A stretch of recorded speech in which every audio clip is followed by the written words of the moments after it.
السلام عليكم ورحمة الله وبركاته. إن الحمد لله نحمده ونستعينه ونستغفره ونعوذ بالله تعالى من شرور أنفسنا ومن سيئات أعمالنا.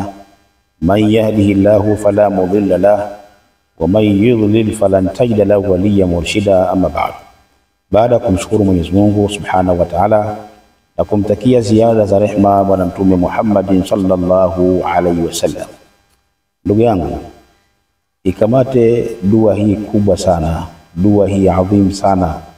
Dua hii ni bora sana katika maisha yako kama utaifanya. Ni dua ya muhimu kujua wewe, na insha Allah ikiwezekana basi wafundishe na watoto wako katika familia yako mara kwa mara. Pendelea sana kuisoma dua hii. Dua hii ndugu yangu, kuisoma ina faida nyingi sana. Faida ya kwanza, dua hii ukisoma Mwenyezi Mungu Subhanahu wa Ta'ala hutoa majibu ya haraka sana kwa mtu mwenye kusoma dua hii.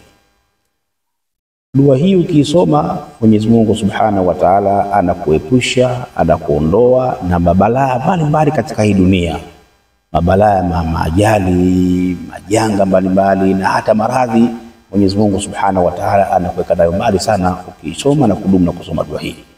Kwa hiyo ndugu yangu katika imani, usidharau, ishike, ikamate na nenda kaifanyie kazi biidhnillah Ta'ala. Tunapeana faida hizi ili kila mmoja aelewe umuhimu wa mambo kama haya.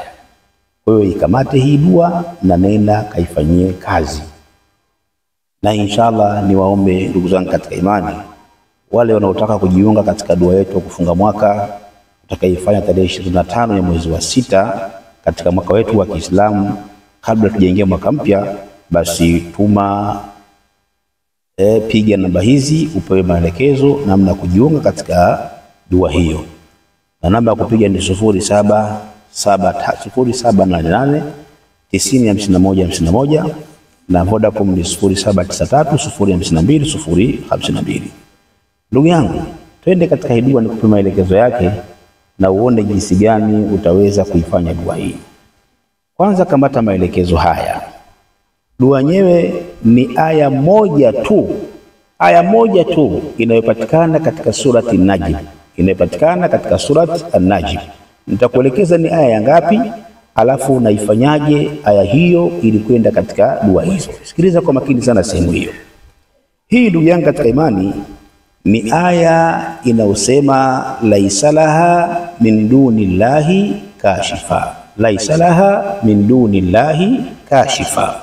Hii ni aya inapatikana katika suratul Najm, na yenyewe hii ni aya nambari 58. Utakachofanya wewe sasa, utaanza kwanza kusoma suratul Fatiha mara moja, utasoma suratul Ikhlasi mara moja, ina maana kul huwallahu, na suratul Fatiha maana yake ni alhamdu, alafu kama utaweza utasoma na surati Yasin. Baada ya hapo sasa, baada ya kumaliza kusoma surati Yasin, utamsalia Mtume Muhammad mara 100. Ukimaliza hapo ndio utaanza kusoma aya hii inayosema laisa laha min dunillahi kashifa. Sasa pana utaratibu maalum nataka nikuelekeze utaratibu gani wa kuweza kwenda kuifanya aya hiyo sasa. Na hapa ndo nisikilize kwa makini ili upate kuelewa maelekezo yake kwa uzuri zaidi.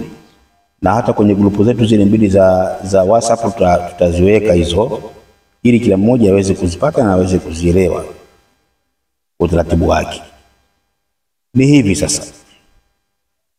Hii laisa laha bidunillahi kashifa. Awamu ya kwanza kabisa, utapoanza kusoma suratul Fatiha mara moja, utasoma laisa laha min dunillahi kashifa mara 7. Utaposoma suratul Ikhlas mara moja, utasoma laisa laha min dunillahi kashifa mara moja. Utaposoma surati Yasin utaisoma hii vile vile mara ngapi? Mara 7. Baada ya hapo ndio utasoma laisa laha min dunillahi kashifa mara 10. Ukimaliza mara 10, soma dua hii. Utasema ya man idha baqatil qadaa, ya man idha baqatil qadaa watarakamat jumalu dawahi wa dhaqati nafsil himamu wa ayasati inda talahi farajatuha bidaqiqati min husni lutfika ya ilahi. Utasoma hivyo. Rudia tena. Utasoma ya man idha baqa al-qada wa tarakamati jumalu dawahi wa dhaqati nafsu al-himam wa ayasat inda talahi farhjatuha bidaqiqat min husni lilutfika ya ilahi. Utakwenda kusoma dua hiyo mara ngapi? Mara 5. Ina maana utasema laisa laha min dunillahi kashifa, laisa laha min dunillahi kashifa, laisa laha min dunillahi kashifa mpaka mara 10. Ukimaliza mara 10 ndio utasoma ya man idha baqatil qada wa tarakamati jumalu dawahi wa dhaqati nafsul himam wa ayasat inda talahi farjatuha bidaqiqati min husni ya liyutfika ya ilahi. Utasoma hivyo mara ngapi? Mara 10. Unasoma tena laisa laha min dunillahi kashfa mpaka unafika mara ngapi? Mara 100. Ukifika mara 100 basi unamwambia Mwenyezi Mungu haja zako, Mwenyezi Mungu shida zako. Na hata kama ukumwambia Allah, kitendo cha wewe kusoma tu dua hiyo inshallah muachie Mwenyezi Mungu Subhanahu wa Ta'ala. Utaanza na suratul Fatiha, utakuja suratul Ikhlas, qul huwallahu, utakuja na surati Yasin, alafu tunakuja hapa laisa laha min dunillahi kashfa, laisa laha min dunillahi kashfa. Ikifika mara 10 utasoma ya man idha baqa al-qada wa tarakamati jumalu dawahi wa dhaqati nafsi al-imam wa ayasat inda talahi farjataha bidaqiqati min husni liyutfika ya ilahi.